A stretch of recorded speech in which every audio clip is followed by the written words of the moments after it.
Right, you're going to do me makeup, are you? Yes. You're going to do okay. So, acceptance, we say as we put on a full face of makeup. The thing is, the general person does that. So, I'm going to ask you a few questions about acceptance over your years. Over my years. In your time. In my time. I want to know. So, growing up, you've obviously had to deal with different comments, different groups of people, different stereotypes. How have you, amongst your friends or people that you see on a daily basis, tried to break the stereotype of what people think disabled is? I suppose just by being me to start with. Like, I think I always wanted people to just see me as Molly, as an individual like her friends. That might have been a little bit different, but then we're all different in our own way. I think that's the one thing that I really struggled with when I was younger, was not being like my friends. I wanted to just be like everybody else. I didn't want the extra attention, special treatment. And do you think that growing up, acceptance was kind of accepting that you couldn't do the same as other people, or thinking that acceptance is I can do it but not the same as they can? That's a really good question. I think the first step of acceptance was asking for help, realising I couldn't quite do it without help. And then once I received the help, realising that I could actually do it, but in my own way. But that took many, many years. Like, I wasn't in school when that happened. That was well after college, or during college, so I was like 18. And do you think that because you had your sight before, that that was another way you had to start accepting things, because you had to start accepting that you couldn't, so for example your drawing and everything, the acceptance is that when you do it now, you do it different to how you used to. Like, you have to zoom in, you have to do different sections at the same time, you use technology to do it rather on a blank piece of paper. I think I struggled with that a lot, because when I was at college I basically chose the subjects that I did because I loved them. So I did art and English. And art really gave me room to experiment with different materials and tools. And that gave me room to experiment with my iPad, and that's what made me come to experiment with Froggy and Frogget, and I was able to use the tech that I had, and I became more grateful actually that there was such technology that enabled me to do what I could do before on paper, but I could do it on an iPad. Do you think the fact that technology has advanced so much that you kind of fell more into like the evolution of technology was kind of like blended with your acceptance? Because if you didn't have it, you wouldn't have been able to accept that you can do it, but using different modes of technology. Definitely, like I think it swings roundabouts, because on the one hand we have the technology there. I was able to have access to that technology because of the family system we have at home. I was fortunate enough our parents could provide that for me. So the fact that I had that and I could experiment with it, I realised that having my unique skill set meant that I could use these tools in a different way. But then at the same time, had I not have had these, I don't know where I'd be now.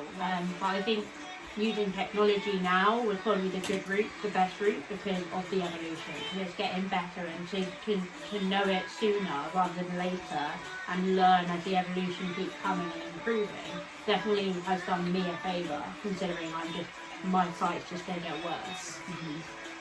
This is eyeliner now, so none of your hand gestures, etc. Okay.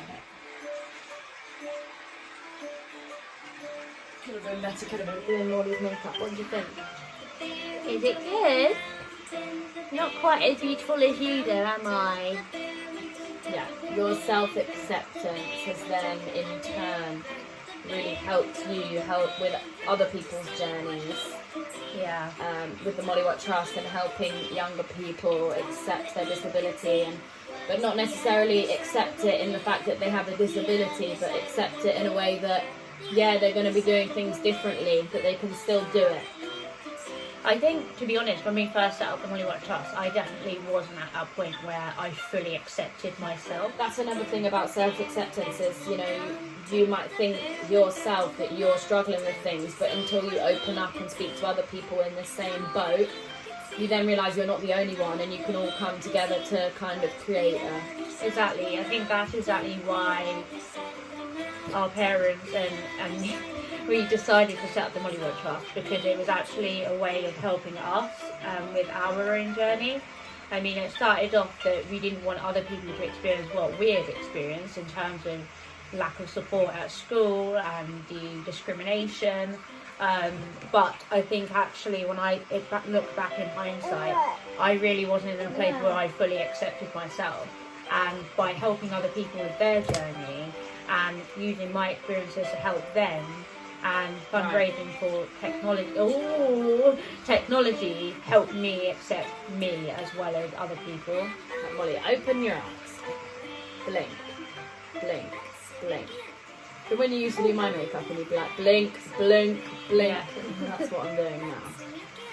All over your nose, but no problem. Well, that's a look, isn't it? I think both your journeys with your company and your charity have both really helped you, because obviously your company is more accessibility based, but in that you are able to raise awareness, which is obviously, it's better for you to basically prove to everyone that you are still able to do everything, just in different ways with different tools. And obviously then in turn, for you being so successful and working with these people to make things better. The charity and the company, I think one of the things over the years I've really tried to get people to understand is the difference between the two, but how they help each other. So the Molly Watt Trust it has obviously been around a lot longer and will always be very close to my heart. I'll always do that, voluntarily. But the one thing I wanted people to understand is that it's almost like when the trust first came about, it was about me proving to myself and everybody else that we can do this, and meaning us with Usher syndrome, it's not about what we can't do, it's about what we can do with the right tools.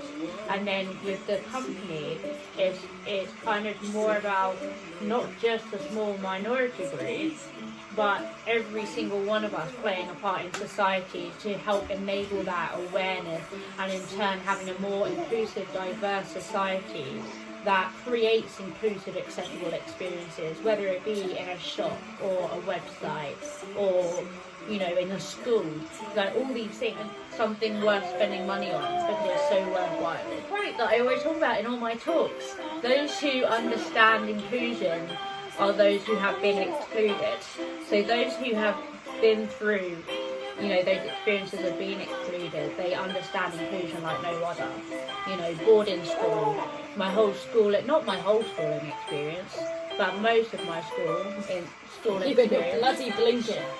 I'm not You saying... were asking me to blink a minute ago. A lot of the experiences I've had has moulded me in, and it sounds cliche, but it has moulded me into the person that I am now, and I'm able to help other people as a result of that. And through the company, not just people with Usher syndrome, but many, many others. But that said, I'm always learning. Oh, look. Green with envy. Whew. Why, thanks, sis. You alright? You alright? So, Lil, I'm going to ask you one of those weird, cringy questions, but I think it's worth talking about. Yeah. So, having me as your big sis, 5 years difference between us two. Do you reckon you've learned anything about acceptance? Like, have you applied anything that I've done in my life to yours? What have you learned? Have you learned anything, if anything, about acceptance? Oh, I think you're definitely my live-in counsellor. So that's got something to do with acceptance. Like, I always come to you because you normally understand me, where I'm coming from and stuff like that, which obviously you need to be able to talk to someone to then be able to accept. Yeah. Obviously we have our disagreements and whatever, but I think Yes. but I think it's like we were saying the whole time, it's like acceptance really does start from speaking about it. Even if you're not speaking to someone, you just really need to like visualize, pardon the pun, but you need to like visualize in your head, and you need to like really like, I don't know, it's like everyone's completely different, and everyone has got their own fears and their own things that they've got to accept, and we don't take that into consideration all the time, because you know, it's not selfish to be thinking what you're scared about, and what you like, all your feelings are completely valid. Totally. I think what you said just there, like the fact that we are all different, and you know, I'm Molly before anything, but I have Usher syndrome, depression, anxiety, whatever. But I've never once said to you that your feelings are invalid. And I've always said this to my friends as well, because in the past, you know, I've had people say, oh, I don't want to talk to you because I feel like you've got so much on your plate. And I'm like, that upsets me more than anything, because actually it doesn't matter. Take away, you know, my disability and some other things. We are different, but we are the same. Like, we all have feelings, and like they are all valid. It's like, yes, they're valid, and also when people do start to open up, you kind of realise, oh, I'm not the only one. And that's so important. And that's the thing, like, especially I think now we're all in lockdown and we've got so much time to think, and there's so many reasons for us to not really be feeling okay or whatever. Everyone has got their own things that are like bothering them at the moment. At any stage make any assumptions about anybody's life. Like, it's so easy to do that. And I think like that's what I mean, arguably I am the way I am in terms of being your counsellor or being a good listener because of my experiences. I may well be different. I probably would be a very different person if I didn't have Usher syndrome, because it's made me learn a lot. But I think particularly now I realise more than ever why, you know, I'm an advocate for people with Usher syndrome, but for other things as well, like mental health, and I promote, you know, free speech, like being able to actually speak up about your experiences. You know, and there's so many things I think in lockdown we've all had to think about. You know, like for me, like my younger sister and my older brother, they've both had a baby in the last year, and I've had people say to me, well, it's you next, it's your turn now, surely. And that's had me feeling really, well, all sorts of feelings. And, you know, obviously I have those worries about becoming a parent, being deafblind, becoming a parent. But no, motherhood is something that has definitely been creeping up in my mind a lot lately. And, you know, there's lots of worries and scares around that for me. But it's almost like lockdown forces you to think about these things. And it's okay to think and worry and be scared. But make sure you talk about these things. And I think if you have a platform, or even if you don't have a platform, it's so important to encourage people to speak about whatever is going on in their mind. But yeah, so the video started off being about acceptance and being an advocate and all of these things. And I wanted to talk about a bit about me, but I want to also really encourage people, other people in their own scenarios, to really speak up as well. Obviously my sister's 21 and a young mum, and you know, we definitely had our ups and downs, to say the least. Just giving people that confidence to have that voice to speak up is great, and it helps their journey of acceptance in life, wherever they are, whatever they're doing, whoever they are.